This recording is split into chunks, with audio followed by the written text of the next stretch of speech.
Oleh karena itu, poin pentingnya ada dua. Nah, ini penting saudara, secara ilmu hukum.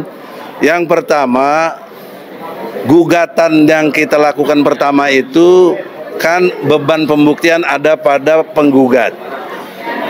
Tetapi ketika kita berjalan, Bambang Tri dan Gus Nur ditangkap. Sehingga kita tidak memiliki alat bukti yang kuat untuk ditampilkan. Juga saksi-saksi. Masuklah ke persidangan karena ditangkap menjadi ranah pidana. Nah, ini penting saudara ilmu hukum. Kalau ranah pidana, bukan kami lagi yang berhak membuktikan atau berkewajiban, tetapi ada pada polisi dan jaksa.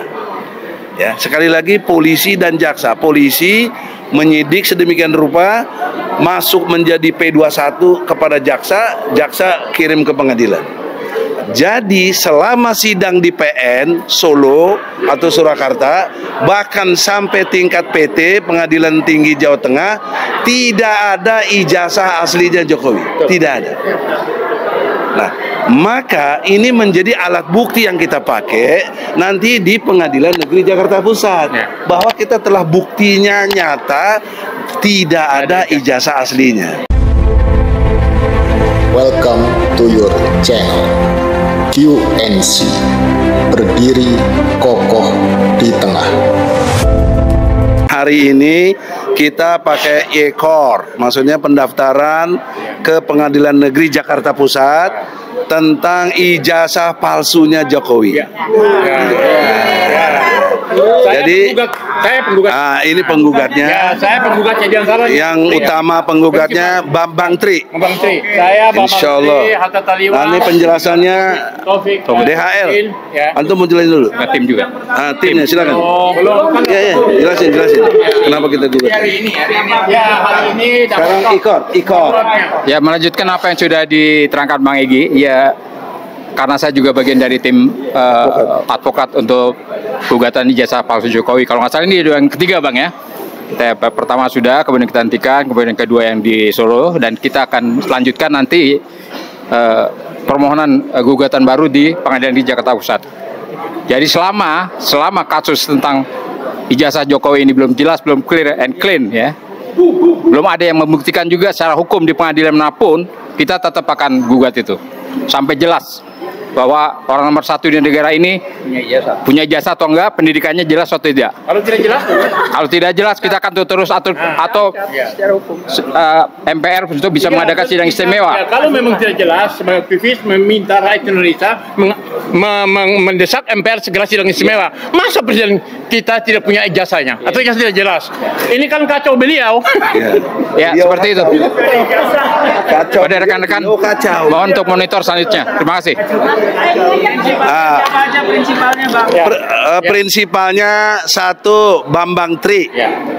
Bambang Tri juga telah melakukan gugatannya itu dengan merasa di penderitaan yang luar biasa. Karena sebelumnya 3 tahun sudah di penjara. Dan sekarang sudah 1 tahun penjara. Tentu dia ada gugatan material. Nanti berapa kita sampaikan.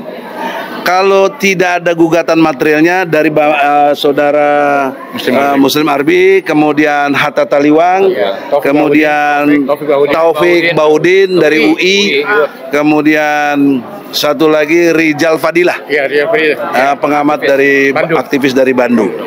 Nah, mereka hanya minta menuntut ganti 10.000, bayar materai. Saja.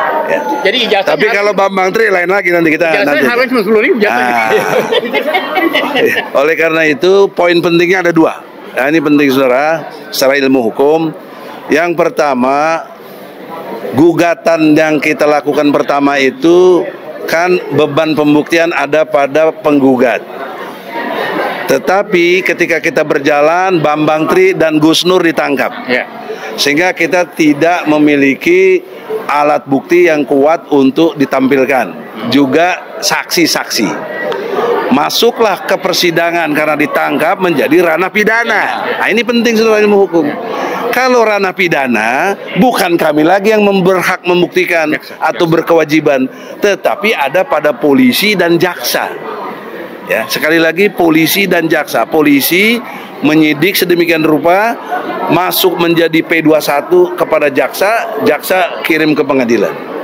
Jadi selama sidang di PN Solo atau Surakarta, bahkan sampai tingkat PT Pengadilan Tinggi Jawa Tengah, tidak ada ijazah aslinya Jokowi, tidak ada.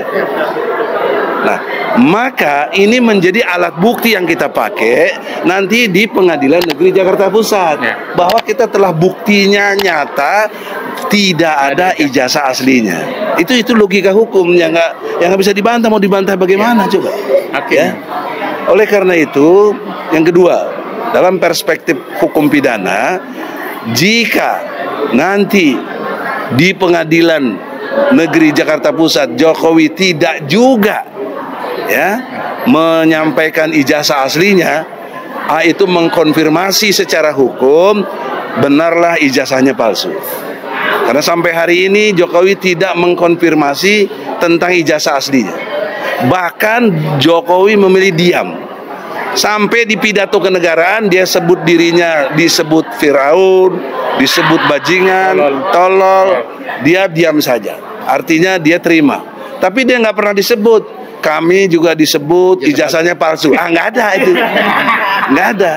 Betul nggak? Iya, betul. Nah, itu membuktikan dia juga memang nggak ada gitu.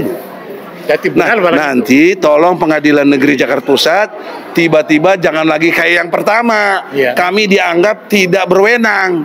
Tertangkap lagi. Ya, itu pengadilan pertama dulu kita di Pengadilan itu. Pengadilan Negeri Jakarta Pusat tidak berwenang. Loh, kalau pengadilan tidak berwenang, kita mau kemana? Cari keadilannya.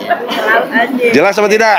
Nah, jadi dua hal itu tolong garis bawahi, menjadi breaking news. Insya Allah terbukti ijazahnya palsu. Insya Allah. Amin. Assalamualaikum warahmatullahi wabarakatuh. Salam.